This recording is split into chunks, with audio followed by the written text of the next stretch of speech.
CM Chandrababu Naidu పదే పదే అసహనాన్ని, అసంతృప్తిని వ్యక్తం చేస్తూ ఉన్నారు సార్. కంట్రోల్‌లో పెట్టండి, కట్టు తప్పుతున్న ఎమ్మెల్యేలతో మాట్లాడండి అంటూ ఇన్ఛార్జ్ మంత్రులకు కొన్ని ఆదేశాలు కూడా ఇచ్చారు సార్ చంద్రబాబు నాయుడు. సో, తప్పొప్పులు వారికి తెలియచేయండి. అయినా వినకుంటే నాకు చెప్పండి. అసెంబ్లీలో కొందరి తీరు బాగాలేదు. సభలో ఏం మాట్లాడాలో ఎమ్మెల్యేలకు చెప్పాల్సిన బాధ్యత మీదే.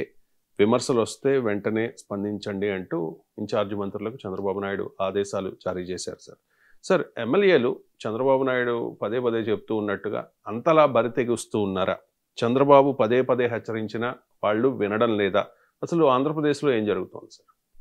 ఇప్పుడు చంద్రబాబు నాయుడే వినడం లేదు అంటుంటే నేను వింటున్నానని ఎలా చెప్పగలను?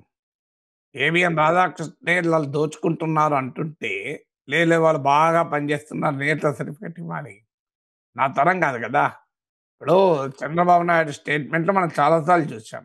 ఎమ్మెల్యేల పనితీరు పైన చాలా సీరియస్‌గా ఆయన ఆ కోపంతో ఉన్నాడు. ఆయన వాళ్ళకి ఇప్పుడు ఈ మధ్యనే 3 సందర్భాలు ఎమ్మెల్యేలను పిలిపించుకొని వార్నింగ్‌లు ఇచ్చినట్టు పేపర్‌లో వచ్చాయి. పార్టీ పెద్దలతో మాట్లాడుతూ అన్నట్లు వచ్చాయి. ఇప్పుడు క్యాబినెట్‌లో కూడా అన్నాడు. ఇది పదే పదే చెప్తున్నాడు. ఒక్కసారి కాదు. ఎమ్మెల్యేల పనితీరు బాగాలేదు.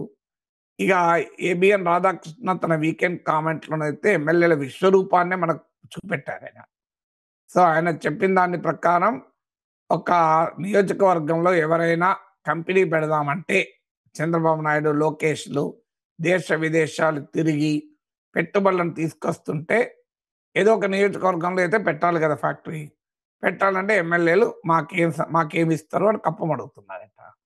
ఆఖరికి వే ప్రజలు, పౌరులు తమ కష్టార్జితమైన ఆస్తుల్ని అమ్ముకోవాలన్నా సబ్ రిజిస్ట్రార్ ఆఫీస్‌కెళ్తే మీరు ఎమ్మెల్యేలను ఒకసారి కాంటాక్ట్ చేయండి అంటున్నారట. అసలు ఇది ఊహించలేం మనం. మనకెక్కడ తెలంగాణలో కనిపించదు. ఏ పాలనలో కూడా కనిపించదు.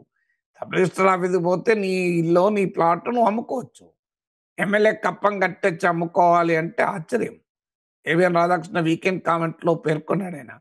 హైదరాబాద్ లో నివసిస్తున్న ఒక చిత్తూరు జిల్లా వ్యక్తి ఆ మధ్య తన ఆస్తి అమ్ముకోవటానికి ఏదో తనకున్న ఆస్తిలో కొంత భాగం అమ్ముకోవటానికెళ్తే సబ్ రిజిస్ట్రార్ చెప్పాడట, మీరు ఎమ్మెల్యేని కలిసి రండి ఒకసారి.